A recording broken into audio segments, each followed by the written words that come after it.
God of specifics. We are serving a God of specifics. And when we define our possession also by the boundaries that we have been given. Number 2 ni kwamba a territory is a geographical area under control of a single governing entity. Governor wa Laikipia akikuja county ya Kirinyaga hana kusema. Ninaomba Mungu atusaidie kwa kuwa najua kwamba tutaingia kwa maombi hasa hata katika Jabez.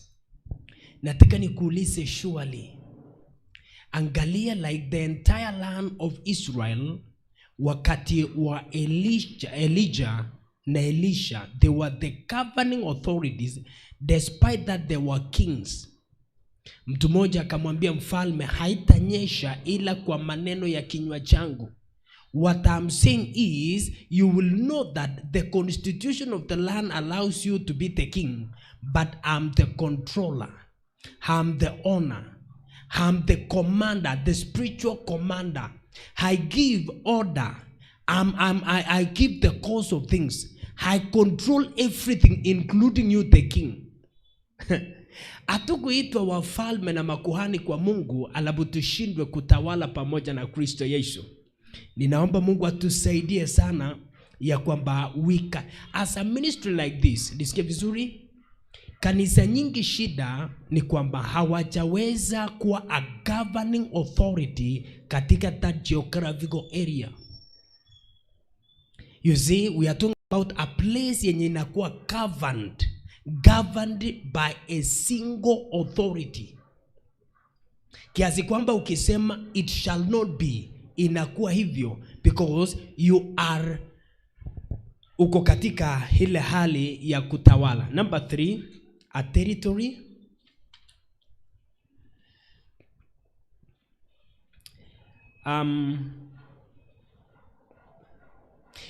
Ebu andika, great territories are obtained when barriers of culture and nationalities bow to you.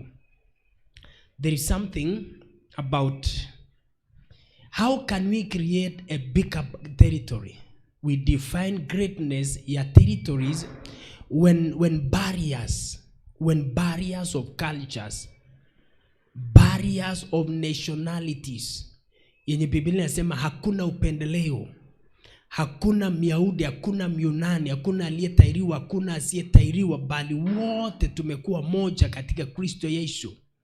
Inasema ya kwamba kuna barriers ambayo imeondolewa. Hebu tuangalie few things that makes a territorial commander powerful. Sorry, nimekatisha kwa sababu naangalia muda. Hebu tuangalie what are the things that makes a territorial commander powerful. Number 1, a territorial commander anakuwa honored, anaheshimiwa kwa sababu ya sophisticated weapons yenye hako nayo.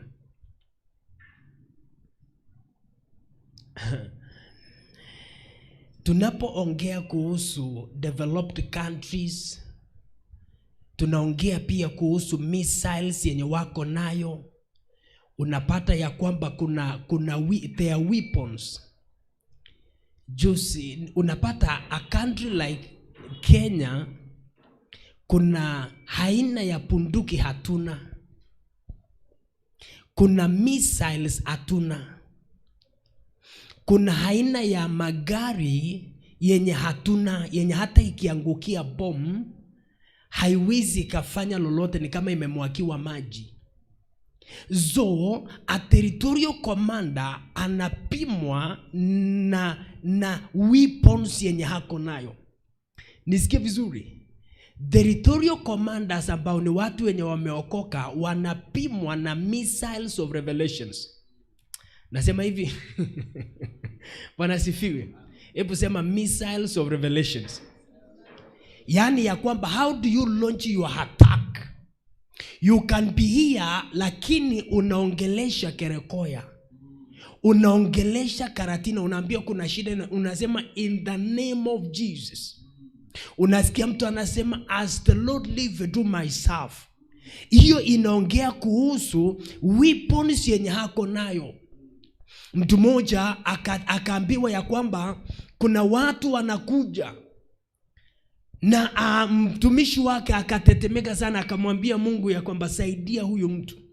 Alipomwombea macho yake ikafunguka na akapata ya kwamba kuna jeshi la farasi la moto imewazingira pande zote. Watu wengi sana wanaonanga adui mwenye hako bale na anababaika, lakini haoni, hana revelation kuhusu Mungu Emmanueli, Jehova Rohi, Mungu aliye pamoja nasi. Naomba Mungu atusaidie the revelations ambaye unatumia.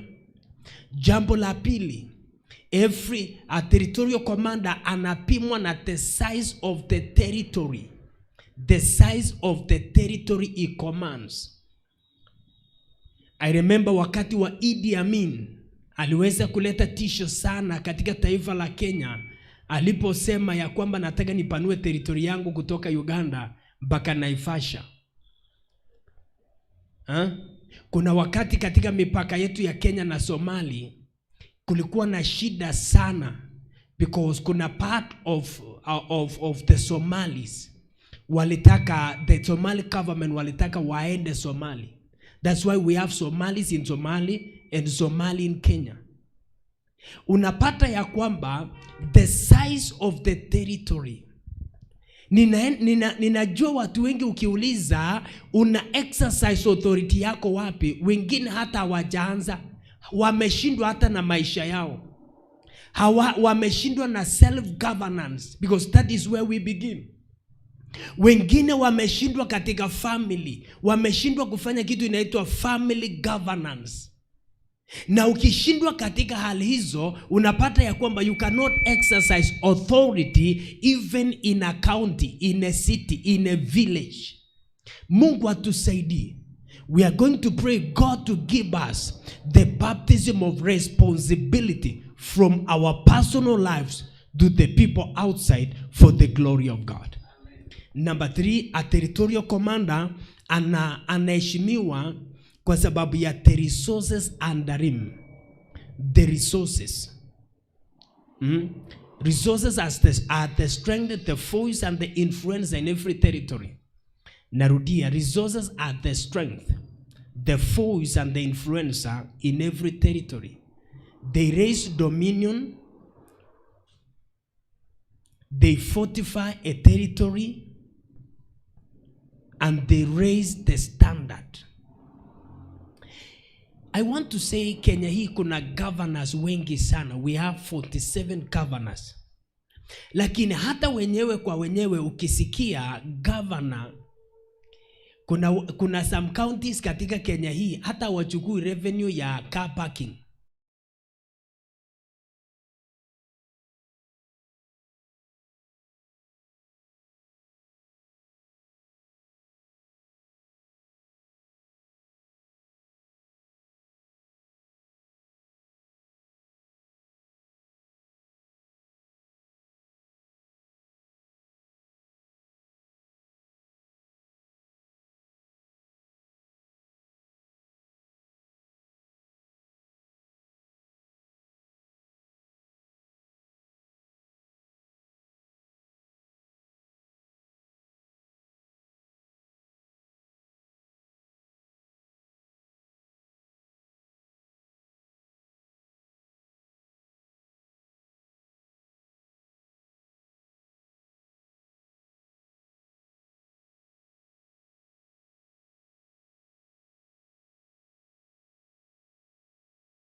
I want to say this. It was about a territory. It is about a territory. We are raising territorial commanders. You are governing the entire. Tukisema ni Nyeri ni Nyeri. Jina Nyeri yani ni Nyeri eneo. Tukisema east, west, north and south. Zahi tuko tuko na mikutano. Nafikiria leo nitapata updates. But program yetu ni kwamba we are looking to have 60 to 70 meetings once. Immediately next week. Kuanzia tarehe 1 mpaka 21 mikutano 70 itakuwa inaendelea. Alafu conferences ambayo inaanza Wednesday on 22nd mpaka Sunday 26th itakuwa inaendelea. Hizo zote it is because ni lazima utumie new inventions. What are you inventing? Sikia vizuri, Biblia inasema kuna mambo ambao jicho alijaona, sikio alijawahi kusikia, haijawahi kuingia katika ufahamu wa mwanadamu, na hayo mambo ni yetu. Kinachoumiza watu ni roho inaitwa the spirit of culture and tradition. Kiasi kwamba hata mama asema ya kwamba tulale hivi leo, nasikia mzee anasema hiyo ilitoka wapi? Because kuna pattern walizoea.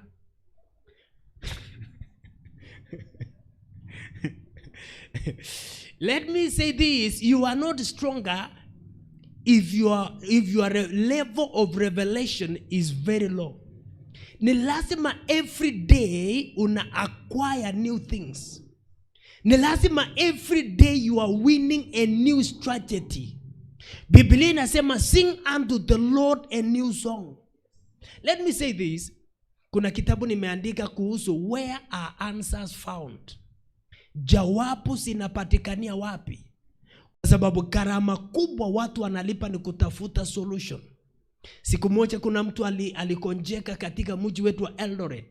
Tulichanga mamilioni ya pesa na kumpeleka yeye India for operation. Ni kama kuleta hapa Kerekoya kutoka Eldoret. Haikuwa mbali because places of value, places that offer solutions are not far.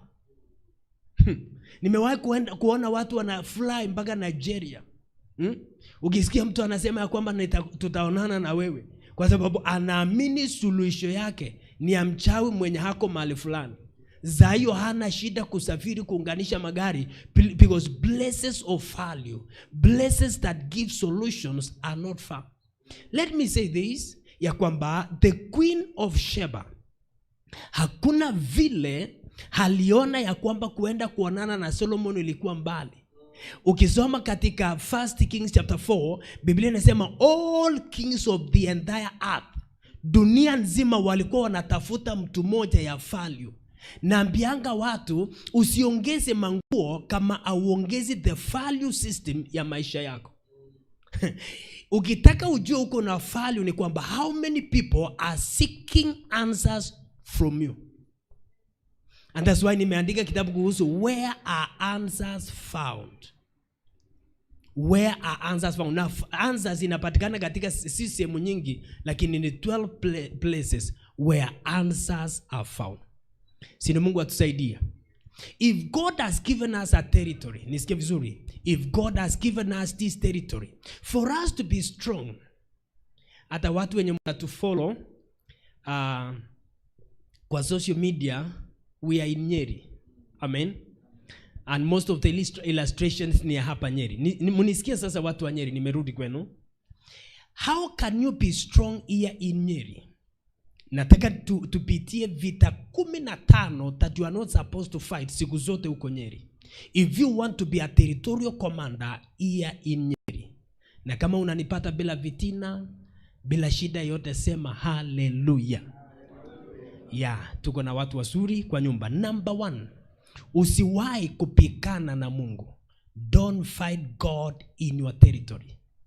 If you want to be a territorial commander, to give solutions to people, if you want to be a voice, if you want to be a place of refuge, if you want God to elevate you, that men will be seeking you, don't ever fight God.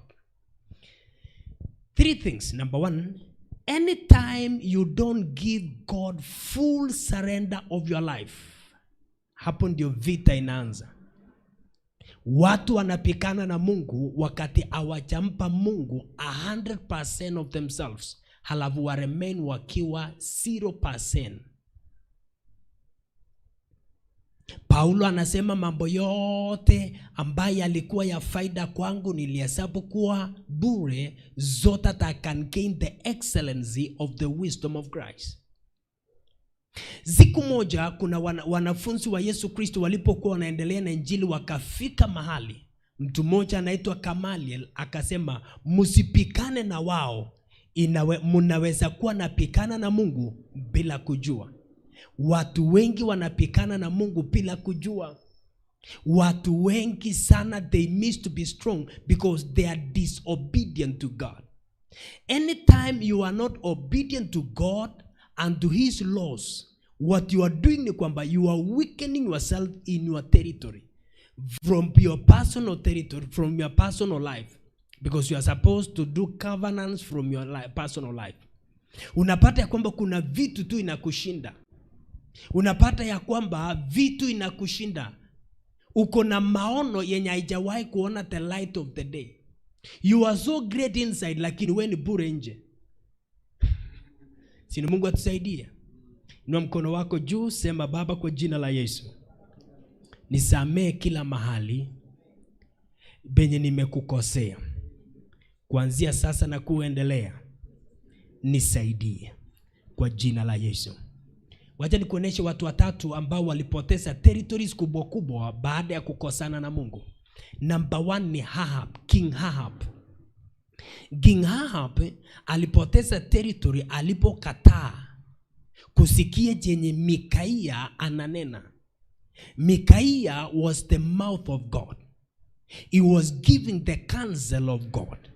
This man Ahab akasema awekwe Mikaia hapo mpaka nirudi. Mikaia mwenye akamwambia, ukirudi then God is not speaking to me. Nataka nikwambie, nani Ahab alikuwa anapikana na nani? Ni Mikaia ama ni Mungu? Do you know, wakati mwingi sana we don't know that we are fighting God. You cannot fight God and succeed. Mtu wa pili ni mtu anaitwa King Saul. Biblia inasema kwamba King Saul died when he rejected and consulted mediums. Alipoanza kukataa Mungu na kuingia katika kuulizia wachawi wakanga. Alipoanza kukataa Mungu. Let me say this. Kuna level Mungu hataki ukonsole mwanadamu, anataka umkonsole yeye. This man akawa dependent of men more than being dependent of God.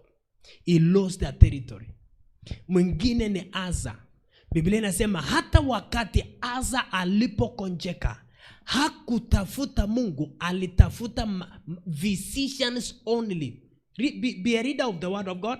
Inasema only. So yeye katika eneo hilo hakukuwa na Mungu. Na finally what happened? The man died. May God have mercy upon us, ili tusije tukapikana na Mungu. Number 2, we are not. Naomba utasoma, ukisoma katika Hosea chapter 4, Biblia inasema Mungu ako na kesi na wenyeji wa nje. God has a case with the inhabitants of the land.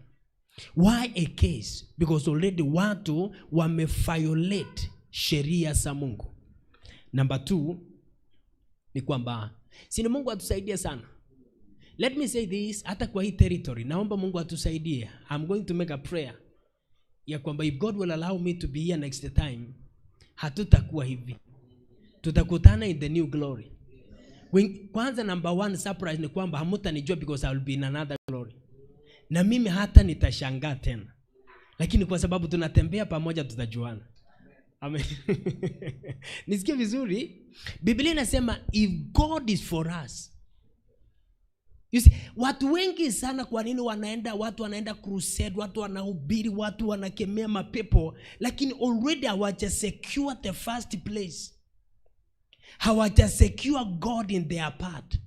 Wana wa Israeli katika 1 Samuel chapter 4 and 5 waliposhindwa na Wafilisti, wakaenda kuomba na kuuliza kwa nini Mungu ametupika. Si Wafilisti wamewapika, because walijua ya kwamba kwa hii territory ukikosana na Mungu atakupika. Kuna watu wengi sana wanapikwa na Mungu, wanadhania ni ugonjwa, wanadhania ya kwamba ni economy, wanadhania ni serikali. Hapana, wanadhania ni county government. No. The first place ambao ni lazima. Bwana sifiwe. Sina Mungu atusaidie. Number 2, vita ya pili ambayo you are not supposed to fight in your territory. I want to say today, how many people actually are fighting with God without knowing? If God is speaking to you to do something in church, if God is speaking to you to pray, if God has given you an assignment to do, sometimes you find most of the people, kuna vita, kuna watu wanaketi unatania ni watu, lakini ni vita inaendelea. Wanapikana na Mungu. Mungu anakuambia arise, do this. Anakuambia funga 3 days. Wewe unasema sasa next week ni 7 days. Sasa itakuaje? Na ilhali Mungu ni, you see, it is personal assignment. So wewe ndio unakosana na Mungu. Mchungaji hana shida. Kuna siku moja tulikuwa tunangojea fasting na Mungu akaniambia nifunge 3 days. I never knew what will happen. Immediately nilipomaliza, nikiwa kwa fasting, nikaitwa kwenda kuombea mahali penye watu zaidi ya 20 wamekufia. Nilipokuwa pale, nilipomaliza tu hivi, walikuwa wachungaji kama 20. Baada ya hiyo, nilipomaliza kuomba, nikasikia the burden imekuwa lifted. Na nikapata insight ya kwamba the fasting, it was God at work. Because God uses obedience. God uses our obedience to introduce himself in our situations. And if there is something that God blesses in our lives, it's not even the giving. It is the obedience in what we are doing. If it is giving, if it is fasting, if it is prayer, what God is after is obedience. Tulipomalizana na wachungaji, I thought bado niko kwa fasting. Waliposema na tukule, nikasikia the grace of fasting. Automatically unasikia imekuwa lifted na ingine. Vile Biblia inasema Yesu alipomaliza kufunga, akasikia njaa. Nikasikia njaa ambaye naniambia sasa kula. Sini Mungu atusaidie. Tusikosane na Mungu. Usilete ujeuri. Usilete carnality.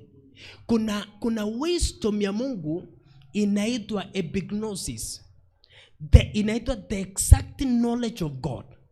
This one haitaji uongeze human reasoning because utachapa nje. Siku moja nilikuwa natembea tu kando ya barabara na nikasikia nikaambiwa ruka. Nikaruka kisiki kingine hapo bila kuuliza ni nini. Ungenipata unadhania ya kwamba what is this? Do you know kuruka upande hile penye ninasikia gari ilikuja nyuma na ikakonga hiyo kisiki, kumbe ingenifinyia hiyo kisiki. Lakini kilicho niokoa ni kwa sababu sikuweza kuhaki na kuuliza niruke wapi kwa nini. Ningesurvive even for some seconds. Kureason, ningerudisha katika reasoning. Kwisha. Kupikana na Mungu. You see, kuna kupikana na Mungu na kuna kupikana na watu. Before uwe taifa, before you became a nation, before Mungu akuintroduce as a nation, before Mungu akuruhusu for you to bless nations, before Mungu akutumie you to disciple nations, ni lazima kuna vita ya watu na vita ya Mungu you must conquer. That's why you this man Yakobo alimwambia umepikana na Mungu na umeshinda. Umepikana na watu umeshinda. Jina yako haitwa nani? Yakobo. Utaitwa Israel. In other words, now you are a nation. Ebu niambie, when you are a nation. Bwana sifiwe. Ukiitana hivi. Do you know, umewahi kusoma katika Matthew. This man, Matthew chapter 3 verses 1 and verses 5. Matthew chapter number 3 verses 1. Matthew chapter 3 verses 1. 1 to 3 tusome. In those days came John the Baptist, preaching in the wilderness of Judea. Verses number 5. Verses 5. Then went out to him Jerusalem and all Judea and all the region around about Jordan. Ni watu walienda ama ni cities walienda? We niangalie. Yeye alipohubiri ni watu walikuwa wanaendanga mkutano ama ni cities? Okay, hebu turudie tena verse 5, 1 to 3.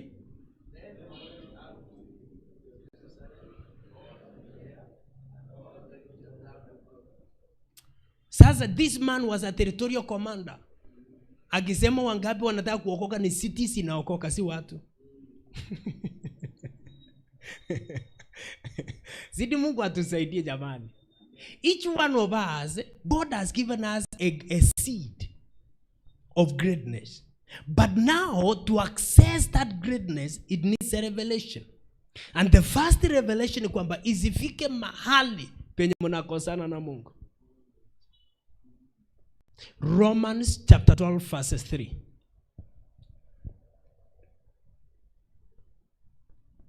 1 to 3. For I say, through the grace given unto me, to every man that is among you, not to think of himself more highly than he ought to think, but to think soberly, according as God had dealt to every man the measure of faith. Wacha leo niwaambie, kanisa hili la Warriors ikichikombea na kanisa ya Messiah, amen, imefail. Kuna one of the errors watu wengi wako nayo inaitwa the error of competition. If today I Evans of Mount Ephraim Eldoret nikikuja hapa na nichikombea na mtumishi wa Mungu Reverend Anthony, already nimefanya an error. Niko na hatia.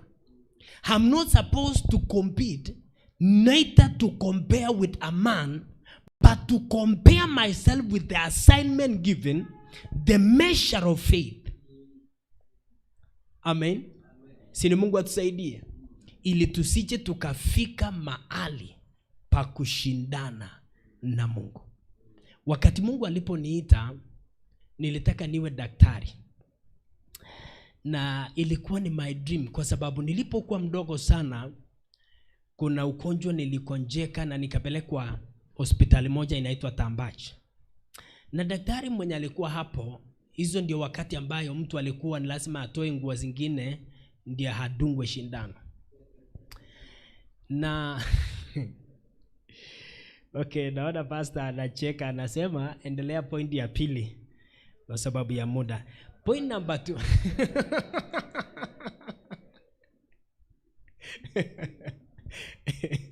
Do you know, so hiyo kitu iliingia ndani mwangu na nikalia na nikaambia Mungu nisaidie. Nataka niwe daktari hata kama si ya kulipa. Nataka niwe daktari. So baada ya kuendelea, nilipoingia secondary nikajua chemistry, biology. Hiyo ni lazima nikae sawa sawa. Nikajua hesabu sikuwa na shida. Hesabu mimi sikuwa na shida, nilikuwa na A stand. Because kila kitu utangukaje hesabu na kila kitu ni hesabu. Ujue uko na watoto wangapi wanakula nini, fees ni ngapi, nguo ya ndani ni gani, ya nje ni gani. You see, hizo zote ni hesabu. So utangukaje hesabu na kila kitu. Hakuna kitu utafanya bila hesabu. Ukiona mtu mwenye amekosa hesabu ni mwenye anachukua nguo zingine anapalisha mbenye hitajiki. So utajua huyo ni So hata watoto wangu wote wanachapa hesabu because hiyo ni lazima. Hata one of my slogan ni kwamba ukikosa hesabu hakuna haja ya lugha. Hata in fact wanajua hapa tumekosa hesabu, hapa tutakuja kuraruliwa because ni hesabu. Sitaki lugha ati ilienda ikaenda ikawa niliposhika nikatetemeka nini ikaanguka. Sitaki hiyo lugha, nipe hesabu. Ukikosa hesabu hakuna maana ya lugha. Okay. So wakati Mungu sometimes mimi naitanga Mungu the God of good interference. He is an interferer, but he is a God of good interference because he has a future for us and he has good plans for us. Then Mungu akakuja. Mara ya kwanza aliinterfere by missing less 3 points to university. 3 points. Na kuambia I was serious, nikaenda kurepeat. Kuenda kurepeat, my only passport yangu peke yake kwa watoto wote candidates ndiye haikufika Nairobi. So Nairobi ilipoleta, nakumbuka vizuri, pesa ya mtihani ilikuwa 2100. Ikapatikana, nikaambiwa heita niende Nairobi hama ni sarende. Nikasikia roho inaniambia surrender. Lakini saa hiyo majosi yenye nimemwaka, nikauliza Mungu, surely kwa nini unanionea? Na katika hali hiyo God spoke to me. Na akaniambia ya kwamba I'm going to use you to heal my people. Nikamwambia Mungu sawa tu, lakini sio ningeenda university. Amen. So Mungu pia akasikia, lakini hakujibu. Nimehubiri universities, nafikiria sijui kama kuna university Kenya sijahubiri. Nimehubiri Makerere University mara 3. Mpaka nimepatiza wanafunzi zaidi ya 60 Entebbe. Amen. Na so siku moja kulikuwa na kitu inaitwa ESCA, Inter Universities. Na walikuwa wamekutana 18 of them. Walikuwa wamefanyia Moi University main campus. Na the only speaker alikuwa ni moja. Na alikuwa anaitwa Evans Chumo. Kabla sijasimama kuhubiri, nililia nikikumbuka. Na nikaona the God of good interference. Nikisema the God of good interference. Immediately Mungu akanisaidia, ni opened my eyes. Na nikapona because niliona kana kwamba Mungu ameniingilia. Nataka niseme hivi ya kwamba kama kuna mahali pa kuingiana na Mungu, ni wakati ambayo unataka kutii mpaka the last signal. Wacha nimalizie kwa hii. Mahali penye tuko sai Eldoret was born from obedience. Imagine siku moja God spoke to us clearly na akasema empty your house. Empty your house. Now we heard clearly. Tulikuwa tumechenga nyumba, tuko na sitting room, bedroom na nini. Nikasikia vitu vyote ya sitting room iondoke. Na ika affect my computer room. Lakini bedrooms na jikoni ikapona. So Mungu akatusaidia kuseek the second instruction. Mungu akatuambia mahali pa kupeleka hizi vitu ikiwa totality of it. Na hizi zingine zitaenda wapi? Kuna lori ilikuja kupeleka seti 2 ya viketi, ikapeleka wall unit, DVD na deck. Mpaka na aerial na vitu vyombo vyote yenye ilikuwa kwa hiyo wall unit. Because silikuwa mpya. Zikaenda mpaka na stool na mamesa yenye tulikuwa na everything. Kuna pastor moja anaitwa Pastor Francis who was the first one kuingia kwetu. Alipoingia akaniambia, pastor, umeamuaje? Mimi sikuwa najua what will happen. Kijana yangu akatoka shule. Siku hiyo alikuwa mdogo, akafanya hivi, baba television yetu baba. Akachanganyikiwa. After that one, Mungu akatuambia ya kwamba it was your sacrifice of your next level. Do you know Mungu wetu hana shida na hizi vitu yetu. Hata Mungu akikwambia peana hii, sio hii anataka, kuna kitu zaidi ya hiyo. Do you know that is when we were given a facility in Eldoret worth 5 million. Immediately after 25 days, lori ingine ikasimama ikileta vitu mpya ya adabu kuliko ile yenye Mungu alituambia tutoe. Amen. Now that is where Mount Ephraim Prayer Center was born. Kumbe it was a transition, tunatoka hapa tunaenda huko. Nikiona what we are doing, if there is something that I always seek in my life, and it will be my desire, is always kuhakikisha sijapitana na Mungu. Tumekosana na watu. Wakati Mungu aliponiita full time, ni wakati baada ya hiyo ndugu yangu moja mwenye ako Kenya Airways akasema wacha nimtengenezee yeye huyu aende asome outside the country.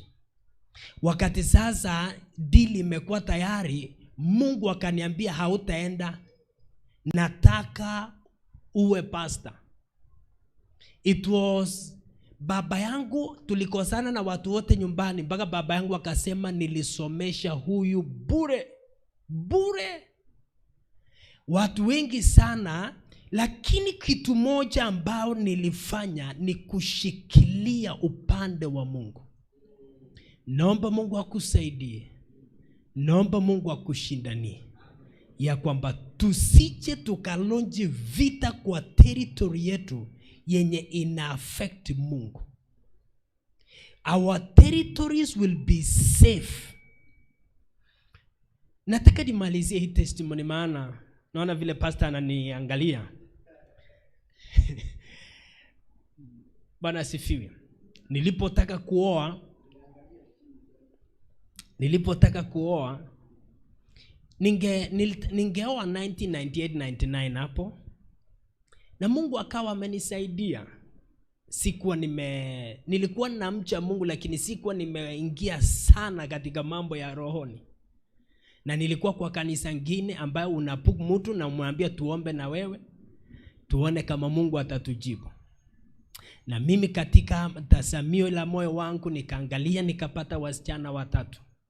Na nikapeleka yote kwa Mungu bila kuongea na wao. Usiku Mungu akanitogezea na moja, huyo akaniambia no. Wakabaki 2. Tukaenda conference ya youth, nikaona ndugu mwingine ananyemelea, anaongea na mwingine. Nikajua hapa imebaki 1. Nilipoenda kumuuliza akaniambia ya kwamba niko kwa courtship na brother Christopher. Wapendwa, nilisikia ni kama mbingu imeniaja. Na dunia inataka kunikwamia na safari ni huko. Na nikamwambia Bwana, do you know what happened immediately? Mungu akanitokezea. When God came down and spoke to me, akaniambia ni wewe ninataka. Nikamwambia Mungu, angalia rekodi yangu ya fungu la 10, if I have ever interfered even a 5 shillings. Mimi I will give you up to 50%, lakini mimi kuwa pastor wachana na mimi. Mungu akaniambia it is not your money, it is you I want. Kaambia sasa nimekuwa na shida mimi.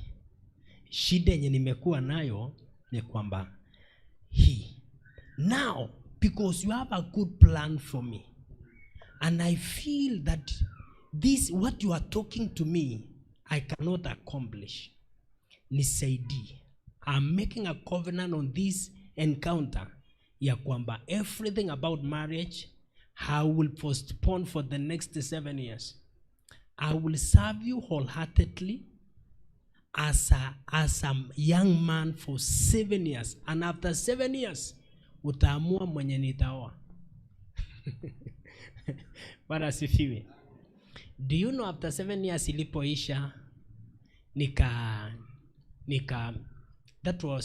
ilikuwa inaisha 207. So 206 nikaambia Mungu, si nisaidie nione, nijue mwenye nitaoa. Na kweli Mungu akaniletea yeye. Tulikuwa kwa Prayer Mountain, saa hiyo nilikuwa pastor na akakuja. Mke wangu alipokuja nikajua. Sasa nikauliza Mungu, mimi how will I approach mshirika? Mungu akaniambia nitakurahisishia. That is the word aliniambia. Tusimame kwa miguu yetu.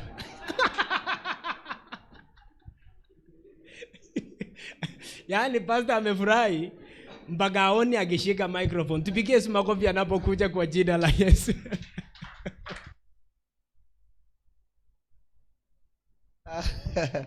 Hiyo imetuacha.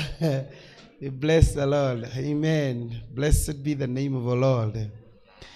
Situambie Bwana tusaidie, kwa sababu yeye ndiye tu aliye na uwezo wa kutusaidia. Fungua tu kinywa chako kwa dakika moja, mwambie Bwana, msaada wangu ni kwako. Daudi akamwambia, akauliza, naangalia pande zote, ni wapi msaada wangu kaweza kutoka? Msaada wangu unatoka kwako Bwana. Si ufungue tu kinywa chako, mwambie Bwana, ni wewe ninayetazama, msaada wangu uko kwako, katika jina la Yesu Kristo wa Nazareti. Rosha kapaya riazida ramakata beria.